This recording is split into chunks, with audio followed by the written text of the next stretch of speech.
Moral approaches to literature. In the 20th century, the impulse towards moral evaluation has been expressed chiefly by writers who are termed by the label neo-humanist. The neo-humanists are a group of American writers where their chief interest lies in literature as a criticism of life.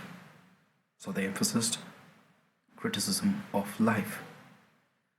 The importance of literature is not merely in its way of saying, but also in what it says. So they focused on what the literature is to say and not just merely how it is saying. So in this manner, they opposed the formalistic criticism. The formalistic critics, they aimed at what the literature as a piece of art is to project: the style, the structure, the genre, and many of its components in creating a piece of literature. In this sense, the neo-humanists were opposing the formalistic critics or the formalistic criticism. They aimed at emphasizing criticism of life. Humanism was first evolved in the 16th century. The word humanist, which meant one who taught or worked in the field of grammar, rhetoric, history, poetry, and moral philosophy. As differentiated from the other fields, were less concerned with moral and imaginative aspects, such as maths, natural philosophy, and theology. At that time, these studies focused on classical and, above all, Latin culture. The studies on classical literature and Latin were at the heights. Scholarly humanists recovered, edited, and expounded many ancient texts in Greek and Latin. An interest towards Greek and Latin was immense and was growing, and so contributed greatly to the store of material and ideas of the European Renaissance.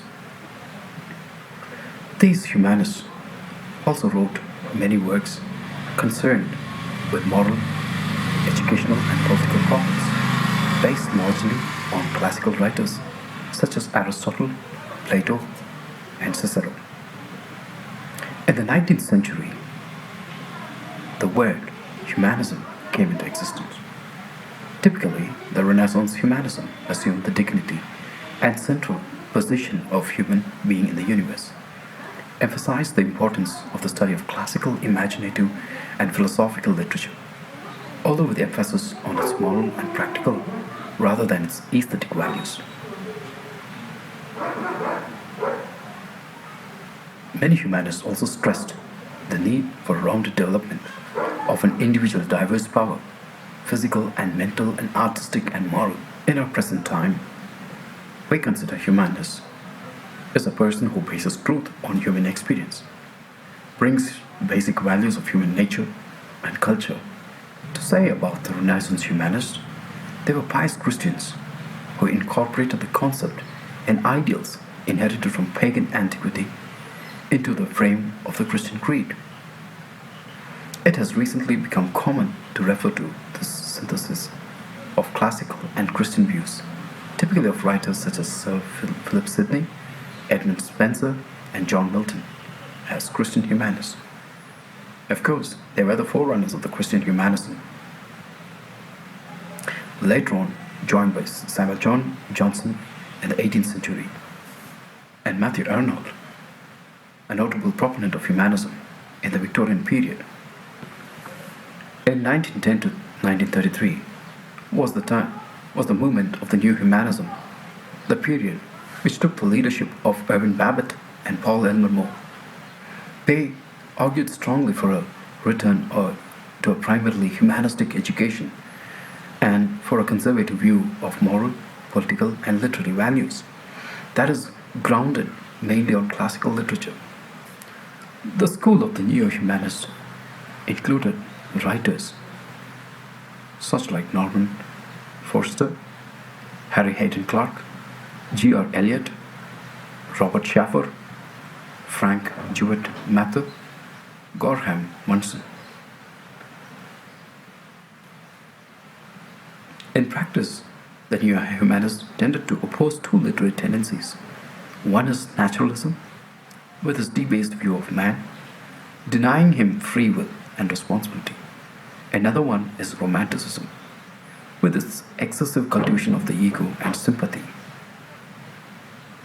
The neo-humanists strove chiefly to unite moral earnestness, based on a thoughtful and dignified concept of man's nature with aesthetic sensitivity. Something like the end of the movement occurred in the early 30s. After the death of Irving Babbitt, and which was taken over by Paul Elmer More in 1937, humanism did not die so much as it underwent a rebirth with modification into religious humanism. G.R. Eliot declared positively the necessity of the integration of religion and morality. But by and large, the group followed Babbitt's lead in remaining secular or religious non-committal. In 1927 and 1929, T.S. Eliot forcefully criticized both Babbitt and Forster for the central weakness as he saw it. Morality that has no vindication outside of itself cannot comply reasonable belief. The result of this internal turmoil was finally to incorporate the warrant of the religious persuasion into the recommendation of moral standard. So, when the movement died in its early forms, the values survived and still survive chiefly in alliance with religion. The new phrase was created as the Christian humanist. For example, may justly be applied to T.S. Eliot and is frankly accepted by a number of scholars and critics like Edmund Fuller and Heinrich Wagner as indicating the focus of their critical view. The greatness of literature cannot be determined solely by literary standards, though we must remember that whether it is literature or can be determined only by the literary standards. Genius and Taste by Irving Babbitt.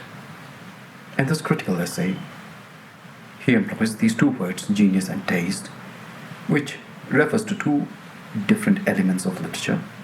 One he means as the artistic imagination, which refers to genius, and literary consciousness, which refers to the word taste. Keeping the remarks of Spingarn, an American literary critic, whose views on genius and taste in his creative criticism, like so many other views that are being put forth as ultra-modern, takes us back to this period of the 18th century. That, and in the words of Voltaire, the French writer and critic, says that genius refers to judicious imitation, which meant in practice the imitation of the approved models according to certain rules and conventions. What do we understand from judicious imitation? Imitation of an art, imitation of an artist. But to imitate thus is to merely orthodox, and Voltaire maintains that after all, mere orthodoxy, though necessary, does not suffice. That's not enough. In anyone who hopes to achieve literary salvation, good work must be supplemented by grace. Therefore, this grace is gifted to a few artists who possess genius, that is, judicious imitation, with artistic imagination, along with grace. The critic, too, he holds, must have a special tact and intuition that cannot be acquired. He points out that the critic must also possess this technique of analyzing a piece of literature in terms of imitation, in terms of artistic imagination. Walter estimates that in the whole world there are only a few thousands of men of taste. What is the doctrine of imitation? Imitation is the doctrine of artistic creativity, according to which the creative process should be based on the close imitation of the masterpiece of the preceding authors. The doctrine of imitation means that an artist can imitate interpreting the masterpieces just by merely imitating does not bring the artistic quality. According to Aristotle, the concept of imitation is not merely to copy, but presentation of the idea, reality. Poet does not reflect the outward appearance, but presents deeper reality. A tragic poet represents the hero better than average, which is representation of the idea of human nature. It is not merely representation of outward appearances.